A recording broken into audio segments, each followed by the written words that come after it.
예, 다음 장 부탁드리겠습니다. 제목이 이렇게 적어. 그래서 저 간단하게 소개를 드리겠습니다. 저는 독일 프라이burg에서 공부를 했습니다. 예, 국회의전면소원에서 2017년부터 22년도까지 예, 입법부 공무원들을 대상으로 강의를 했었고요.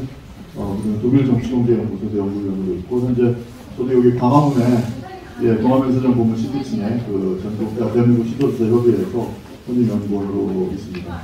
그리고 이제 이상훈 교수님 모셔서 예, 교수 불제하는데 예, 구해주고 있습니다. 다음.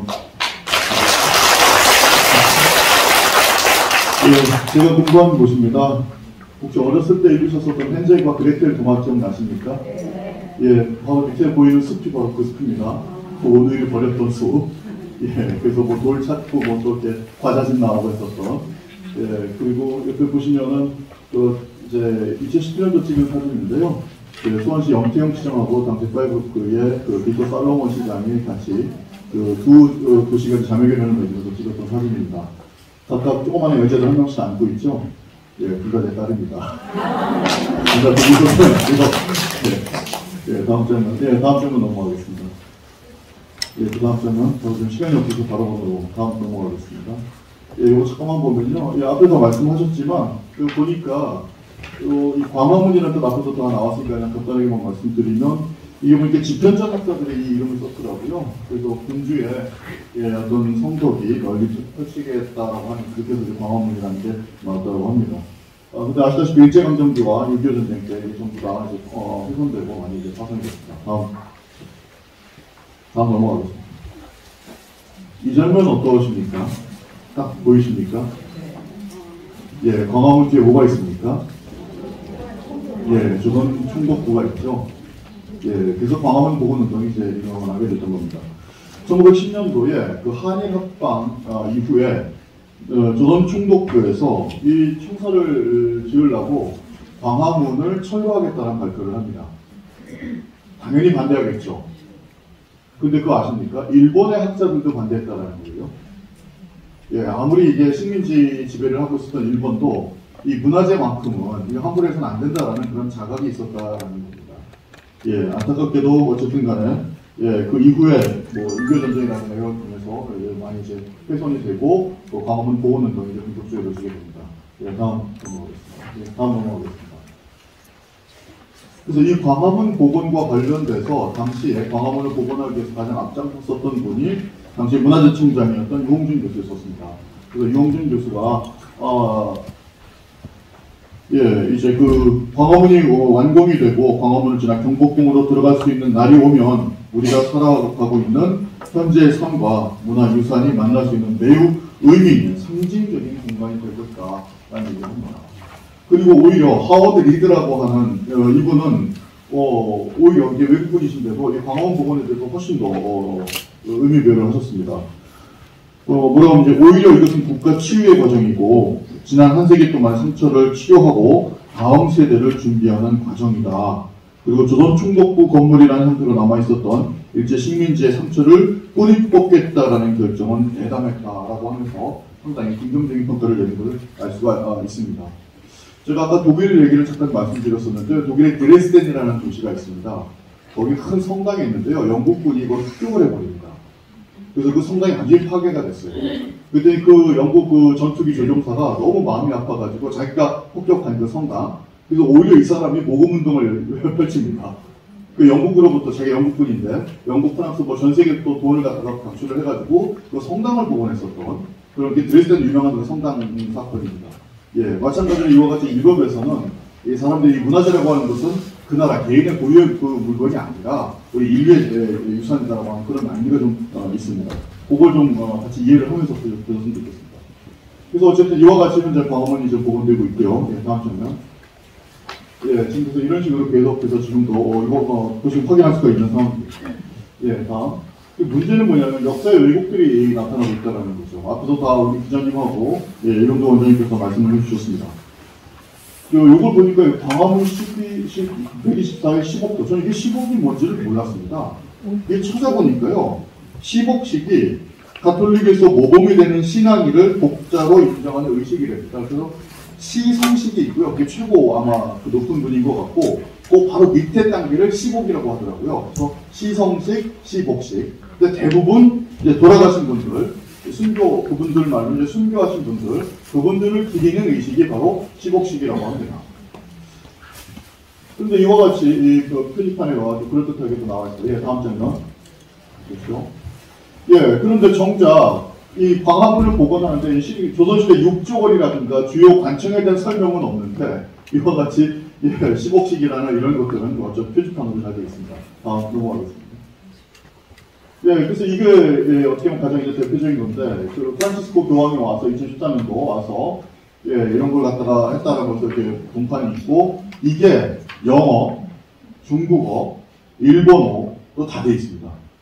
이제 외국인들이 와서 봤을 때는 다른 거는 몰라도 요거를 보면 이 대단히 이제 뭔가 이제 가톨릭적인 예, 그런 중요한 장소구나라는 걸 인지할 수밖에 없게끔 되어 있다라는 겁니다. 다음.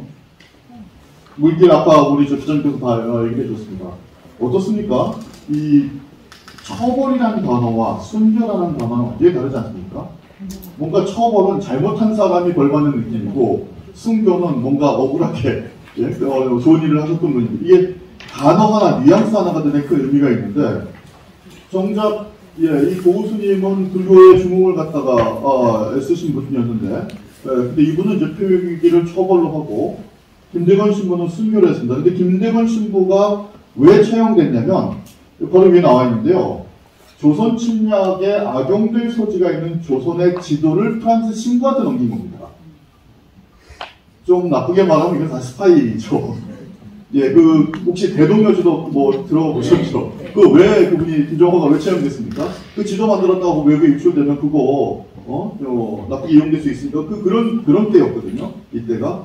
근데 그런 멀쩡한 지도를 프랑스에게 넘긴다? 어떻게 보면 국가기밀을 넘기는 그렇게 해서 이게 사실은 이게 예, 종교적인 스킬을 뺀다면 이게 처벌이 맞는데 목적으로는 근데 이게 지금 국가 공공기관에서 만들고 있는 이 표기에 이렇게 되어 있다는 부분은 대단히 좀 위험하다라는 부분입니다. 다음 페이지 보시겠습니다.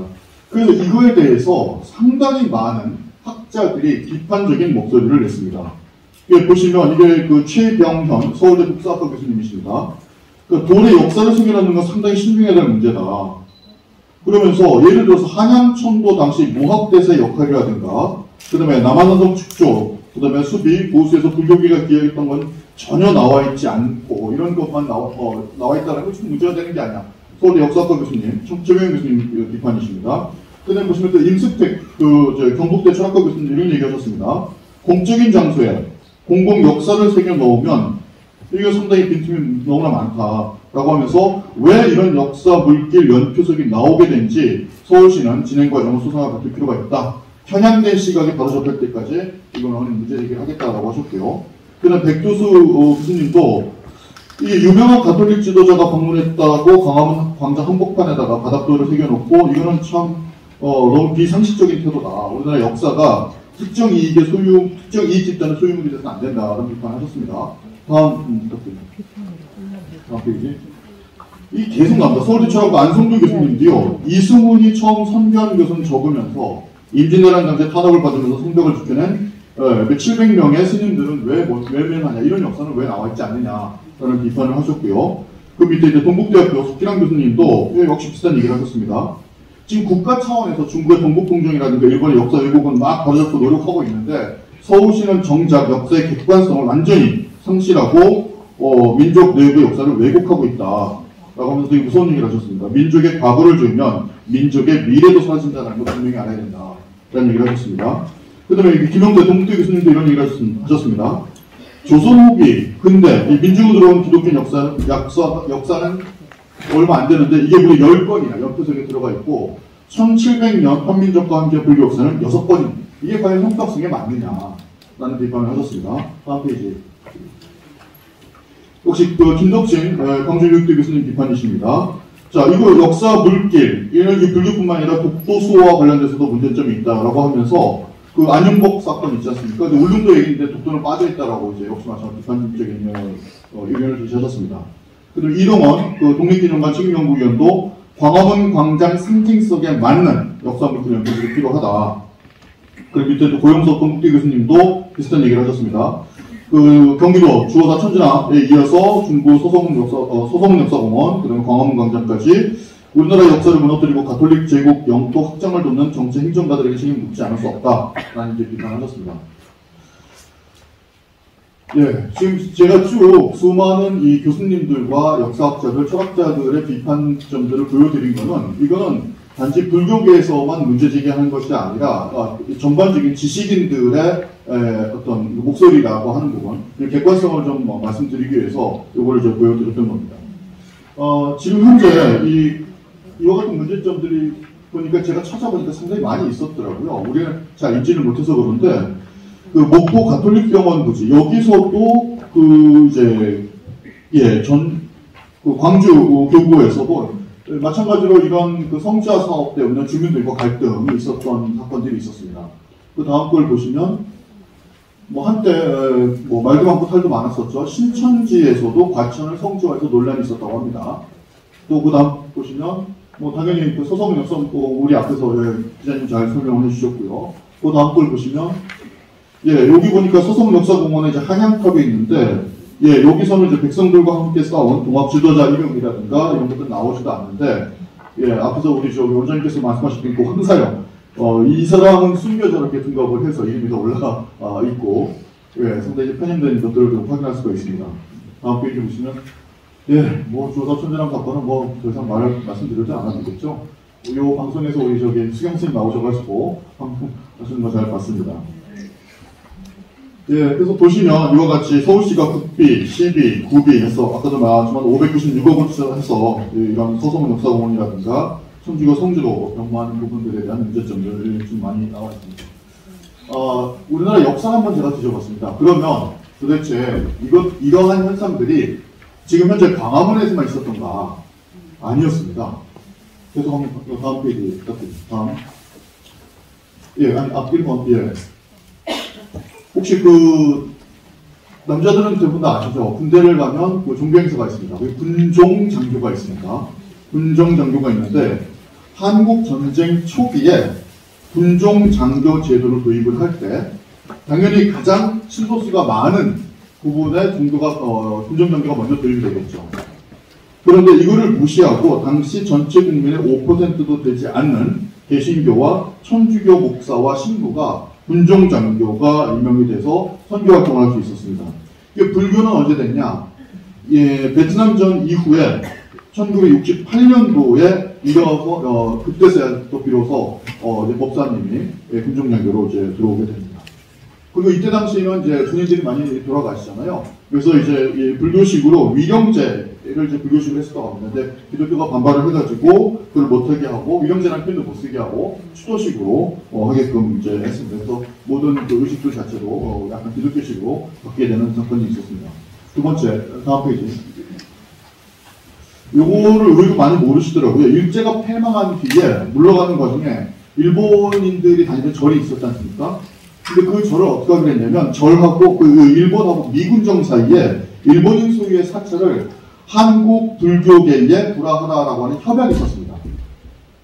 당연히 그렇게 같은 종교라고 봤었을 테니까. 그런데 기독교가 반발을 했고, 그래서 이 상당수의 땅들이 오히려 개신교에게 상당히 헐값으로 넘어갑니다. 그렇게 해서 나온 교회가 영락교회고 공동교회입니다. 세 번째, 사찰에 동의 없는 사찰 소유 관계편. 이거 너무나 잘 아시죠? 그렇죠? 1967년 자연공원법이 제정이 되면서 국립공원들이 지정이 됩니다. 그런데 전통 사찰의 토지를 당연히 사찰의 동의라든가 승인 절차도 거치지 아니한 때 강제로 편입됐습니다. 전반적으로 보니까 전국 국립공원 면적의 약 7% 가까이가 사찰 땅인데 어떤 동의라든가 허가조차 받지 않고 편입이 됐고, 심지어 가야산 국립공원은 40% 가까이가 사찰 땅인데 이게 국립공원으로 편입됐다고 합니다. 그런데 이 일을 안내하는 어떠한 얘기도 표지도 존재하지 않는다고 합니다. 다음 페이지입니다.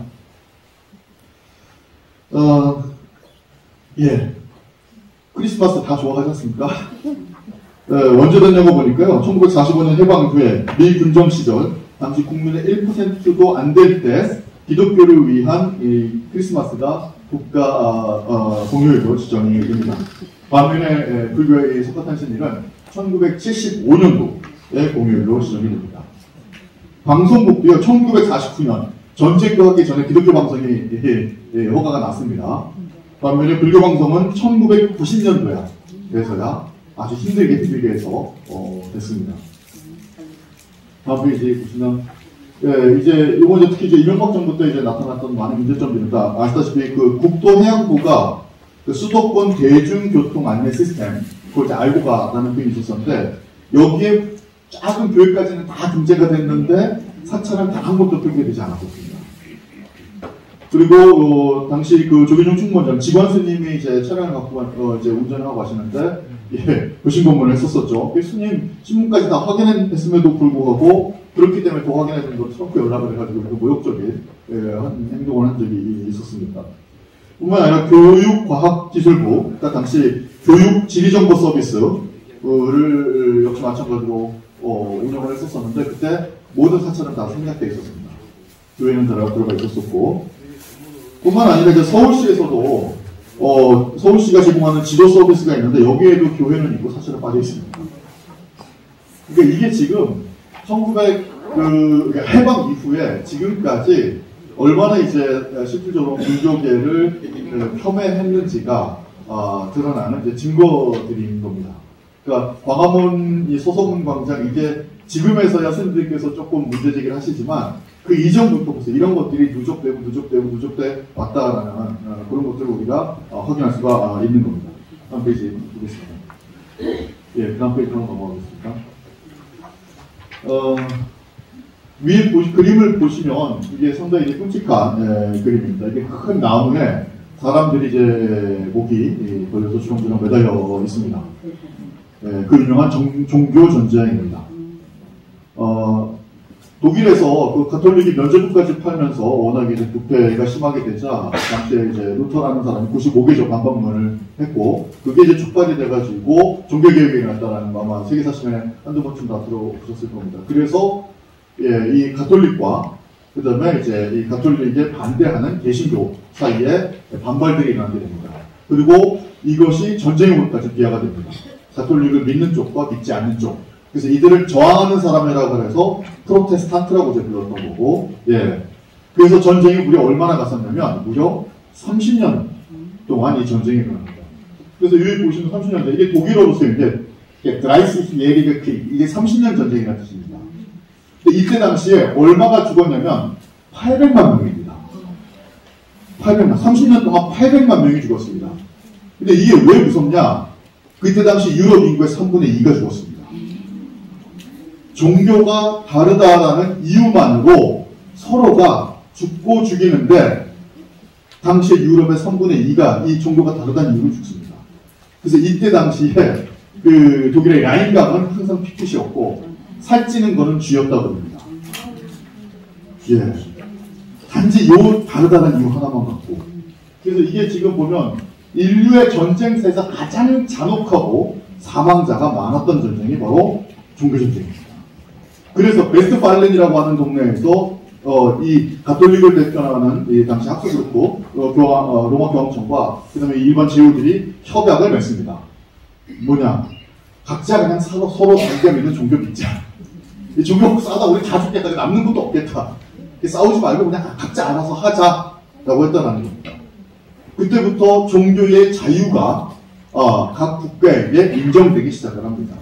이거를 못 믿겠으니까 이제 뭘로 하자. 말로 못 믿으니까 각서를 쓰자.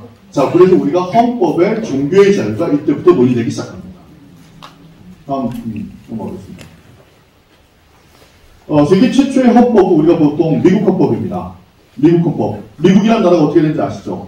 영국에서 청교도들에게 종교의 박해를 받다 보니까, 종교의 박해를 받다 보니까, 청교도들이 종교의 자유를 찾아가지고, 메이플라워라는 배를 타고 보스턴에 정착을 한 다음에, 그때부터 서부로부터 쭉 진출했던 과정입니다. 그들은 처음부터 뭘 찾아왔던 사람들입니까? 종교를 찾아왔던 사람입니다. 그래서 그네들의 가장 중요한 가치는 바로 종교의 자유였었습니다. 그래서 미 연방 수정헌법 제1조에 바로 종교의 자유를 넣습니다. 그래서, 걔네들이 가장 중요한 가치가 바로 종교의 자유이기 때문에. 보시면 미연방 수정헌법 1조를 보면 연방의회는 국교 설립에 관한 거거나 즉 정교 분리를 원칙하고 있죠. 국교를 설립하면 안 된다는 얘기입니다. 그 다음에 자유로운 종교 행사를 금지하는 어떠한 법률을 제정해서는 안 된다. 겁니다. 그리고 1989년도 엘리펀트 카운티 대 그레이트 피츠버그 사건이 있습니다. 이게 그 종교의 자유와 관련된 되게 유명한 사건인데요. 그 군 카운티 법원이 있지 않습니까? 법원에 예수 그림이 있는 겁니다. 예수 탄생화를 갖다가 그려서 전시한 겁니다. 그 다음에 또 어떤 일이냐면, 우리나라도 많이 있죠. 시청 앞에 저기 크리스마스 트리. 하지 않습니까? 그 다음에 이제 대형 촛대 장식, 이게 기독교를 의미하는 거겠죠. 요거를 했더니, 요게 이제 문제가 됐던 겁니다. 왜? 미국은 정교분리, 국교분리 원칙인데, 특정 종교, 즉 예수 탄생화라고 하는 특정 종교를 갖다가 공공기관에서 이걸 갖다가 뭐 걸어놓는다든가 제시하는 것 자체가 미 연방수호법 1조 위반이 아니냐라는 거죠. 당시 미 연방 대법관은 총 9명입니다. 3대 3대 3으로 나뉩니다. 3명의 재판관은 예수 탄생화 그것도 잘못이고 위헌이고 헌법 위반이고, 그 다음에 크리스마스 트리와 촛대 장식 이것도 헌법 위반이다 라고 제시를 합니다. 나머지 3분은 또, 그 중에 또 3분은 어떠냐면 예수 탄생하는 문제가 있다. 너무나 노골적이니까. 하지만 크리스마스 트리라든가 이런 거는 조금 봐줄 수 있을 것 같다. 그 다음에 나머지 3분은 이거 둘 다 문제 안 된다. 합헌이다 라고 얘기를 합니다. 근데 우리가 요거를 이제 이해하셔야 됩니다. 미국이라는 나라는 기본적으로 기독교를 바탕으로 한 나라입니다. 그럼에도 불구하고 이 종교분리와 관련돼서 이와 같은 해석을 했습니다. 그래서 결국엔 뭐냐면 6명의 재판관은 예수 탄생화를 갖다가 건 것은 위헌이다. 내려라. 라고 했고, 크리스마스 트리와 촛대 장식은 좀 봐주겠다. 이렇게 내립니다. 우린 이보다도 못하다는 얘기 아니십니까, 혹시? 이게 미국인데? 다음 한번 보도록 하겠습니다. 제가 방금 말씀드린 그 내용인데, 근데 요걸 한번, 다시 앞에 잠깐, 다음 넘어가겠습니다. 우리나라도 역시 마찬가지로, 이 종교의 편향성, 이런 걸 막기 위해서 종교의 자유를 갖다 우리 헌법 20조에 분명히 놓고 있습니다. 우리 헌법 제20조 제1항은 모든 국민은 종교의 자유를 가진다. 헌법 제20조 2항, 국교는 인정되지 않으며 종교와 정치는 분리된다. 라고 규정을 하고 있습니다. 맨 밑에 보시면 끝으로 정교분리 원칙이라는 게 뭐냐. 정치는 종교에 개입하지 않고 종교는 정치에 간섭하지 않는다. 이런 원칙이 헌법에 정해져 있기 때문에 정부나 지방자치단체가 공적인 권력을 가지고 국민들로부터 거둔 세금으로 행정을 집행함에 있어서 자기의 개인적인 선호도에 따라서 특정 종교나 정파에게 뭔가 이득을 주고 혜택을 줘야 한다는 오해를 유입해서는 안 된다는 겁니다. 이게 저는 이제 헌법을 강의를 하면서 이 종교의 자유에 대해서 좀 많이 강조를 하는 편인데, 우리가 이 헌법 조문을 갖다가 이해할 때는 반드시 그 역사적 배경을 알아야 됩니다. 방금 제가 앞에서 말씀드렸던 것처럼 30년 전쟁, 종교가 다르다는 이유. 근데 그걸 한번 잘 보시죠. 그게 정말 종교의 문제였을까요? 그게 정말 종교가 문제가 됐을까요? 아닙니다. 그 뒤에는 누가 있었습니까? 국가가 있었습니다. 그래서 정치와 종교를 분리하자고 했던 겁니다. 이 헌법 제20조가 나오기 위해서, 또는 미 연방수호법 제1조가 나오기 위해서 우리 인류는 800만 명이라는 피를 갖다가 흘리고 그 대가로서 얻은 조문이 바로 그 부분이었던 겁니다. 다음 페이지 넘어가겠습니다. 그래서 앞에서 우리 원장님께서도 말씀해 주셨지만 이 종교분리 원칙, 대부분 그 역사, 그 국가의 역사를 같이 하는 경우가 되게 많았었습니다. 프랑스 대혁명 당시 주류 종교는 당연히 가톨릭이었었습니다. 근데 이 1789년도 이제 시민혁명이 일어났었을 때 오히려 이 혁명을 갖다가 끝까지 반대했던 세력들이 가톨릭 세력이었었습니다. 그리고 나서 나폴레옹이 이제 군사 쿠데타를 일으켜서 혁명이 종식되자 다시 가톨릭 세력들이 돌아옵니다. 그리고 나서 그에 대한 반발로 1871년 파리 꼬민이라고 하는 노동자 정권이 일어나기 시작하면서 가톨릭을 완전히 배제시켜 버립니다. 그래서 종교와 정치가 분리되는 그런 것들을 볼 수가 있었습니다. 이 우리나라에서도 비슷했었습니다. 사실은 이 종교 세력이 어떤 우리 시민들의 삶을 좀 많이 이제 힘들게 했었던 것이 예외는 아니었습니다. 삼국시대 고려시대는 아무래도 불교가 왕과 귀족의 균형이 없고 민중들을 좀 힘들게 한 역사가 있었고요. 조선시대 때는 당연히 유교 세력이 타락을 하면서 민중들의 삶을 갖다가 어렵게 한 예가 있었습니다. 그래서 고려가 무너질 때는 국가종교였던 불교가 같이 무너지고, 조선이 무너질 때는 국가종교였던 유교가 무너지고, 그다음에 프랑스 대혁명 때는 가톨릭이 이제 무너지고, 이제 그런 역사를 겪으면서 드디어 이제 정교 분리라고 하는 민주주의 원리가 이제 씨앗이 되게 됐던 겁니다. 요거는 이제 제가 그 자료를 찾으면서 봤던 책인데요. 예루살렘이라는 책입니다. 이 예루살렘에 알-아크사라는 사원이 있답니다. 이게 이제 유대인들이 있었던 곳이니까 이게 고대 유대교의 성지입니다. 그 알-아크사라는 사원이. 근데 7세기 때에 이슬람이 들어옵니다. 그래서 여기서 마호메트가 승천했다고 합니다. 그래서 그때부터 유대인들의 성지가 이슬람의 성지로 바뀝니다. 그리고 나서 기독교가 들어옵니다. 그리고 거기서 예수가 많이 고난을 받으셨대요. 그래가지고 이제는 또 기독교 성지가 됩니다. 지금도 지지고 볶고 싸우는 게 바로 예루살렘이죠. 3대 종교의 성지입니다. 그게 예루살렘입니다. 예루살렘의 원뜻의 의미를 아십니까 혹시? 평화의 도시랍니다. 그런데 전 세계의 화약고라고 불립니다.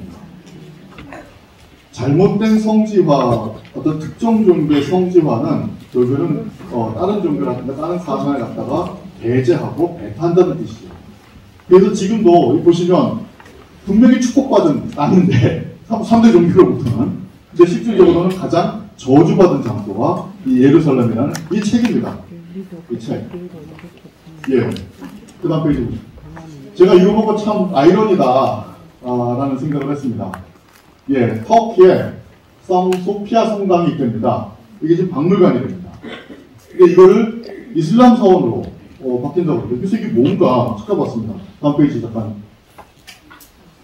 보시면 이 터키에 이 소피아 성당이 있는데, 이게 지금 이 터키 정부하고 국제기구, 그 다음에 이제 종교개혁 갈등이 좀 고조되고 있습니다. 이게 2020년 기사거든요. 이 터키가 이걸 이제 모스크로 이슬람 성지로 바꾸겠다라는 겁니다. 그랬더니 각국의 종교 지도자들이 반발을 하고 있고, 근데 이게 보니까 원래 6세기 때에 이게 대성당으로 추측된, 근데 이게 또 정확하게 하면 가톨릭이 아니고 그리스 정도 쪽이 됩니다. 대성당으로 추측이 됐는데, 이거 이제 모스크로, 이슬람이 그러니까 모스크로 바뀌었겠죠. 그랬다가, 이게 또 자꾸 분쟁이 터지고 이렇게 하니까 모든 일질의 종교 행위를 금지하고 이거를 박물관으로 만들었습니다. 그래서 이게 이제 유네스코에서 세계 문화유산으로까지 등재가 됐던 겁니다. 그런데 이제 그 터키에서 터키의 최고 행정법원이 있는데, 여기 박물관주의를 박탈을 하고, 이걸 갖다가 다시 뭐로 바꾸냐면 이 이슬람을 모스크로 바꾸겠다라고 법원에서 결정을 내린 겁니다. 법원에서. 그러니까 이제 에르도안 당시 터키 대통령도 그에 대해서 행정명령을 내립니다. 법원에서 명령을 내렸으니까. 그랬더니 프란치스코 교황이 바티칸성 베드로 광장에서 아주 슬프다라고 하는 이제 성명을 발표합니다. 다음 보시죠. 그랬더니 유네스코는 그 전부터 계속해서 만약에 이걸 갖다가 모스크로 바꿀 때는 세계 유산으로서의 지위를 갖다가 박탈할 수도 있다라는 얘기를 하고 있습니다.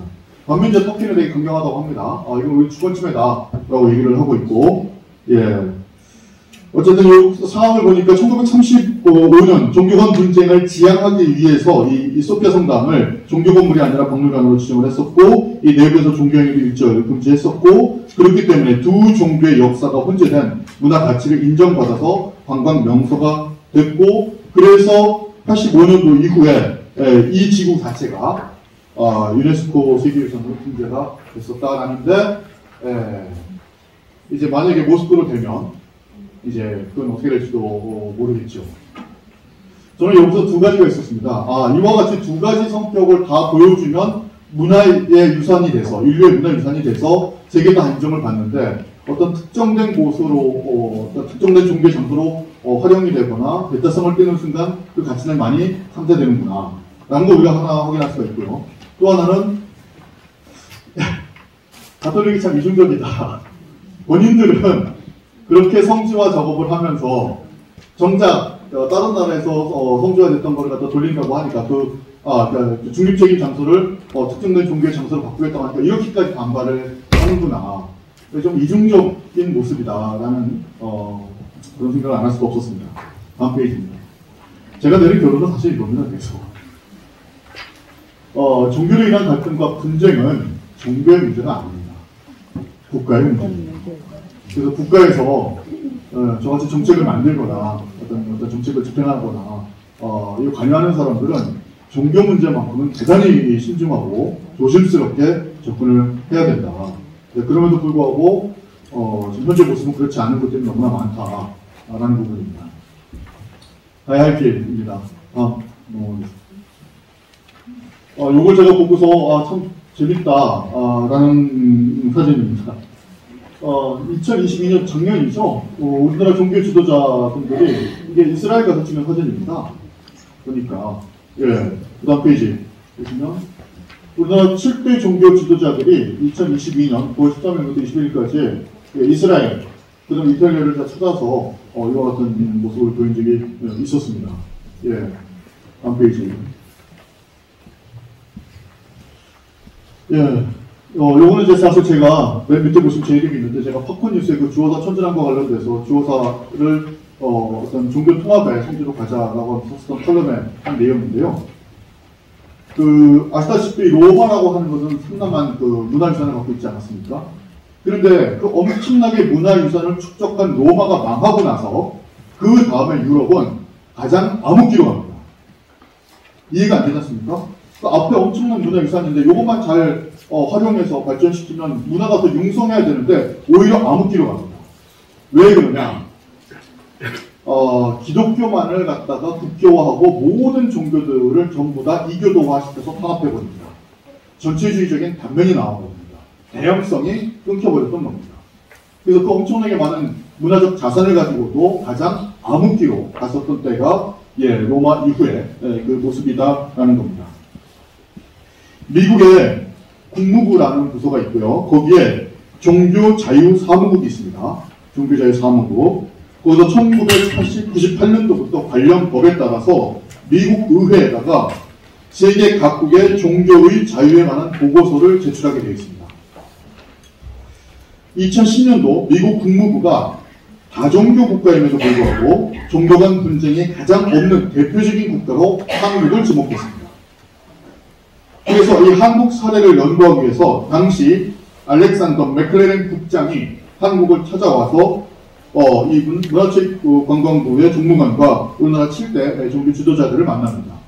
그래서 어떻게 한국은 이렇게 종교 간의 분쟁이 없이 평화롭게 지낼 수 있습니까? 라고 했더니 우리 종교 지도자들의 그 답변은 소통과 화합의 결과다 얘기를 했습니다. 이게 2010년도입니다.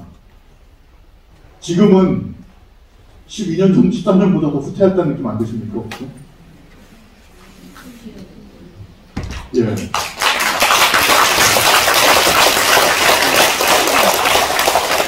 제가 이제 마지막으로 드리고 싶은 말씀입니다. 이건 제 얘기 아니고 성태영 교수님이 이제 쓰신 말씀이신데요. 이게 제가 이거 보고서 너무 많이 공감을 받아서 그냥 그대로 한번 갖고 왔습니다. 제가 잠깐만 읽어드리겠습니다. 우선 우리 불자들도 타 종교에 의한 종교적 편향의 사안별로 분노에 대응을 한 경우는 많아도 폭넓게 종교 편향의 일반적인 사례를 인지하지 못하고 있는 경우가 많고 공적인 영역의 종교에 무덤을 파는 일이라는 큰 인식을 불자들부터 시작을 해서 모든 종교인들이 공유하도록 하는 큰 방향성을 잡아야 한다. 인류 역사에 배타적 맹신이 얼마나 많은 피를 흘려왔고 또 흘리고 있는가를 밝히고 그것이 우리 현실에서 일어나서는 안 된다는 공동의 인식을 가지는 대승적인 일부터 시작할 필요가 있다. 불교의 피해 사례를 조명하고 해소하는 것도 중요하지만 이것에 매달리면 불교라는 한 종교의 투덜거림으로 끝날 의도가 있다. 그러하기에 모든 종교인, 나아가 모든 국민이 함께할 수 있는 큰 방향성을 정하고 그 큰 방향성 아래 종교 편향을 해소하는 실질적 움직임이 있도록 해야 한다. 단지 불교를 위해서가 아니라 종교 평화를 지향하는 운동은 불교가 가장 잘 해낼 수 있고 또 잘 해내야 하는 일이다. 이것이 이 시대 불교의 사명이라는 인식 아래 힘과 지혜를 모아가야 한다. 부족한 것 같습니다.